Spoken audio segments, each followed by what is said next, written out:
नमस्कार मित्रों, आज फिर से आपका स्वागत है हमारे इस चैनल समाधान में। अभी तक हमने बात करी नक्षत्रों के बारे में।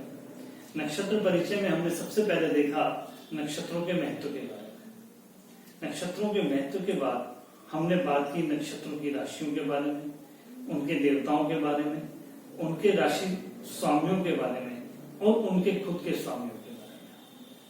हमने नक्षत्रों के आपके जीवन पे पड़ने वाले प्रभाव के बारे में भी बात की।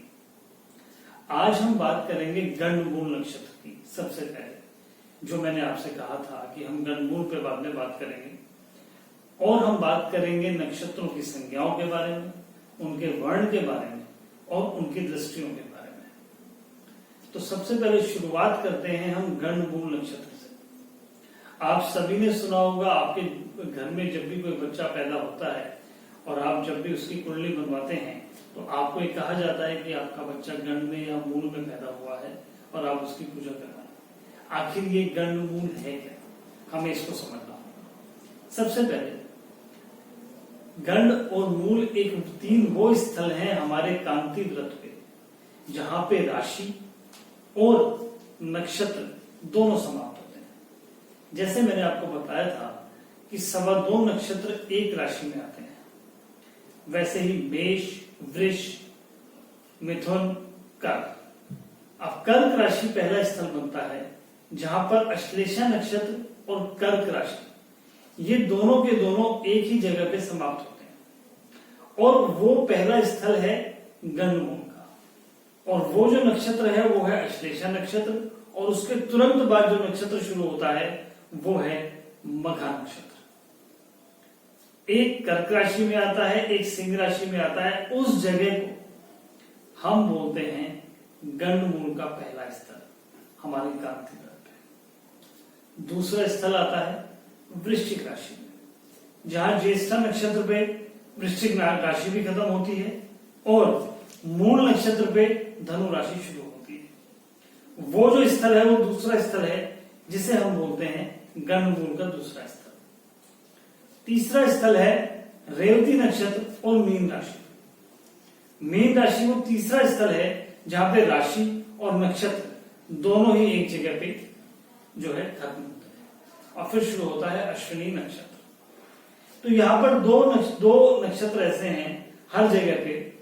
जब हम पहले स्थल की बात करते हैं तो अश्लेषा, दूसरे नक्षत्र की बात करते हैं तो मघा। फिर उसके बाद हम आते हैं, जब हम ज्येष्ठा नक्षत्र की बात करते हैं तो ज्येष्ठा, और दूसरे नक्षत्र की जब हम बात करते हैं तो मूल। और उसके बाद तीसरा जो स्थल है वो है रेवती और अश्विनी।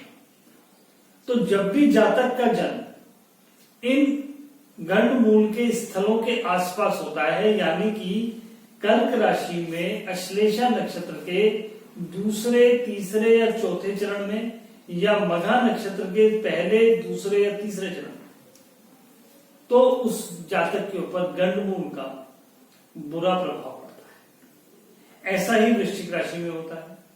ज्येष्ठा नक्षत्र के दूसरे, तीसरे या चौथे चरण में जन्म हो, या मूल नक्षत्र के पहले, दूसरे या तीसरे चरण में जो है जन्म हो।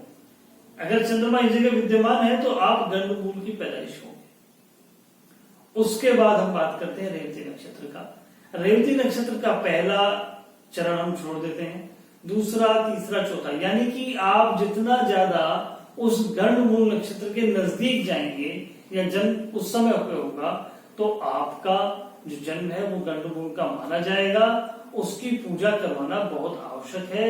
उसके नेगेटिव प्रभाव, उसके नकारात्मक प्रभाव आपके पिता पे, माता पे, आपके खुद के स्वास्थ्य पे, आपके धन पे, आपकी संपत्ति पे पड़ता है। और इसको करवा लेने से आपको जो समस्याएं आती हैं उनके समाधान सुगमता से मिलते जाते हैं और उसके प्रभाव में कमी आती है। मैं ये नहीं बोलूंगा कि प्रभाव पूर्ण रूप से खत्म हो जाते हैं, परंतु उनके प्रभाव में कमी आती है। इसको इस उदाहरण से आप समझ सकते हैं कि आप 100 रुपए के लिए मेहनत कर रहे हैं, परंतु आप 100 रुपए तक भी नहीं पहुंच पा रहे हैं। इस तरह की समस्याएं आती हैं। तो मेरा जो गंडमूल नक्षत्र को लेकर आपको बताना था वो इतना ही था। अब हम बात करते हैं वर्ण और संज्ञाओं के बारे में। जिस तरीके से व्यक्ति के जीवन में वर्ण और संज्ञाओं का महत्व है, उसी तरीके से नक्षत्रों के अंदर भी वर्ण और संज्ञाएं होती हैं, क्योंकि नक्षत्रों के देवता भी हैं और नक्षत्रों के स्वामी भी हैं, तो इनके भी वर्ण भी होते हैं और इनकी संज्ञाएं भी होती हैं। तो सबसे पहले हम बात करते हैं संज्ञाओं के बारे में। संज्ञाओं के बारे में बात करते हम जब संज्ञाओं के बारे में बात करते हैं तो संज्ञा जो शुरू होती है, सबसे पहले आती है ध्रुव संज्ञक नक्षत्र, फिर चर संज्ञक नक्षत्र, फिर उग्र संज्ञक नक्षत्र, फिर मिश्र संज्ञक नक्षत्र और मृदु संज्ञक नक्षत्र, साथ साथ में दारुण संज्ञक नक्षत्र। ये संज्ञाएं हैं किसी भी नक्षत्र की।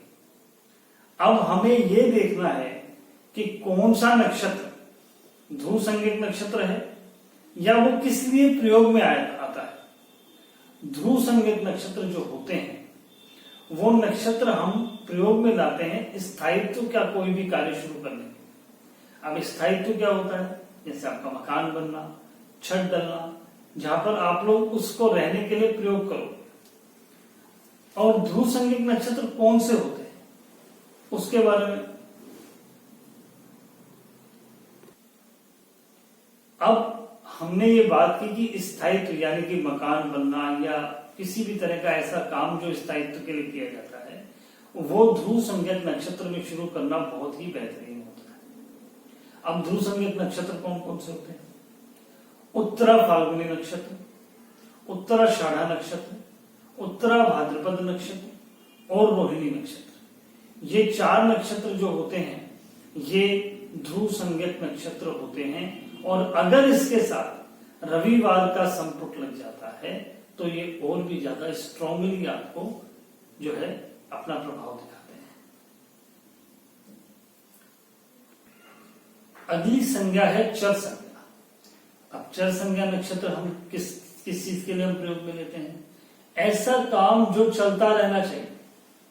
जैसे आप कोई भी ऐसा काम, जैसे बीज रोपण का काम है या ऐसा कोई भी काम हम करते हैं जिसको चलायमान रहना चाहिए, मशीनरी का कोई भी काम है कि हमारी मशीनें चलती रहें, ऐसा काम हम चर संज्ञक नक्षत्र में करते हैं।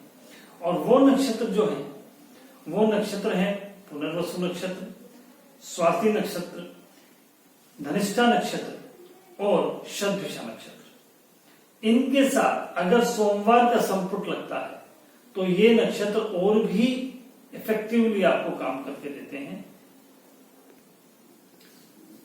और बाकी की जो संज्ञाएं हैं, जो वर्ण हैं और नेत्र, इनके बारे में हम अगले वीडियो में बात करेंगे और उसमें हम लोग और भी ज्यादा विस्तार से इसको समझने की कोशिश करेंगे।